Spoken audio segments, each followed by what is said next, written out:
ये Chevrolet beat का gear box हमारे पास, ठीक है। गियर बॉक्स में एक चीज़ याद रखना, इनपुट शाफ्ट, आउटपुट शाफ्ट, ठीक है, डिफरेंशियल, काउंटर शाफ्ट और ले शाफ्ट, ठीक है। ये जो होता है इसको बोलते हैं फॉर्क, ठीक है। अब पहचानना कैसे है, इनपुट शाफ्ट की खासियत क्या है, इनपुट शाफ्ट जो होगी एक तो गियरबॉक्स में सबसे लंबी शाफ्ट होगी, पहली चीज़। दूसरा, ये जो टीथ है ये सिर्फ इनपुट शाफ्ट में होंगे आगे की तरफ, पतले में, ठीक है।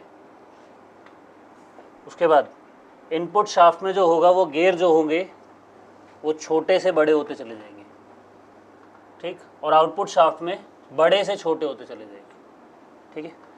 इसमें जो ये गियर है, बैरिंग के बाद जो फर्स्ट गियर आता है ये फर्स्ट होगा, जो हम फर्स्ट गियर लगाते हैं इनपुट शाफ्ट में ये फर्स्ट होगा। फर्स्ट के बाद हमेशा ये जो बिल्कुल, ये देखो कर्व में है और ये बिल्कुल स्ट्रेट है, स्ट्रेट वाले जो गियर है वो रिवर्स गियर होता है हर गाड़ी में, और ये हमेशा फर्स्ट के बाद ही लगेगा। हर गियर बॉक्स में फर्स्ट के बाद कभी सेकंड नहीं आएगा, रिवर्स आएगा पहले, उसके बाद सेकंड आएगा। अब फर्स्ट छोटा है, सेकंड उससे थोड़ा सा बड़ा हो गया, और थर्ड उससे बड़ा, फोर्थ उससे बड़ा, ठीक है। ऐसे ही अगर इसमें देखो तो इसी शाफ्ट के साथ जो है ये इसी के साथ लगा हुआ अटैच है, ठीक है। ये भी इसी के साथ है, लेकिन सेकंड और थर्ड जो है वो सॉरी थर्ड और फोर्थ जो है वो फ्री है, ठीक है। और आउटपुट शाफ्ट में जो आउटपुट शाफ्ट है ये ऐसे आएगी, ऐसे लगेगा ये, ठीक है। ऐसे लगने पर फर्स्ट छोटा है, लेकिन आउटपुट में फर्स्ट क्या है, सबसे बड़ा गियर है, ठीक है। उसके बाद रिवर्स यहाँ आया, ये रिवर्स आ गया। सेकंड इससे थोड़ा बड़ा है, लेकिन आउटपुट शाफ्ट में इससे छोटा हो गया। ऐसे ही ये इधर बढ़ता चला जाएगा, इधर छोटा होता चला जाएगा। इसलिए जब तुम गियर बदलते हो तुम्हारी गाड़ी की स्पीड जो है वो बढ़ती चली जाती है, क्योंकि उसका रेशो जो है वो बढ़ना शुरू हो जाता है, ठीक है।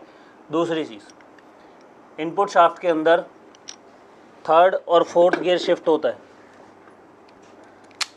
ये थर्ड लॉक हुआ, ये फोर्थ लॉक हुआ, ठीक है, इनपुट शाफ्ट में। इसलिए इनपुट शाफ्ट में थर्ड और फोर्थ गियर जो होता है वो फ्री होता है, ठीक है। लेकिन आउटपुट के अंदर फर्स्ट और सेकंड शिफ्ट होता है, इसीलिए फर्स्ट और सेकंड जो होगा इनपुट आउटपुट के अंदर फ्री होंगे। ये दिख रहे, क्लियर है। ये लॉक हो गया, अभी इसमें फ्री नहीं, शाफ्ट के साथ घूमेगा। इसमें लॉक हुआ तो ये फ्री हो गया और ये इसके साथ, क्लियर है। ये समझ में आ गया। इसकी जितनी भी पावर है, ये दोनों जितनी भी आपस में मिलके पावर बनाएंगे, वो पूरी पावर जो आएगी वो इसके ज़रिए डिफरेंशियल में जाएगी, क्योंकि ये वाला जो गियर होता है ये हमारा डिफरेंशियल के साथ अटैच होता है, ऐसे, क्लियर है। और डिफरेंशियल से ही एक्सल कनेक्ट होंगे और एक्सल से ही टायर कनेक्ट होंगे। जितने राउंड डिफरेंशियल घूमेगा उतने ही राउंड एक्सल घूमेगा और उतने ही राउंड टायर घूमेगा, ठीक है। ये ध्यान रखना, क्लियर है। ये समझ में आ गया। रिवर्स गियर हमेशा गाड़ी के अंदर 3 होंगे, एक कहाँ गया, 2 और ये 3, ठीक है। 3 का रीज़न इसलिए है क्योंकि गाड़ी इंजन जो है जब स्टार्ट होता है तो वो एक ही मूवमेंट में चलता है, वो है क्लॉकवाइज।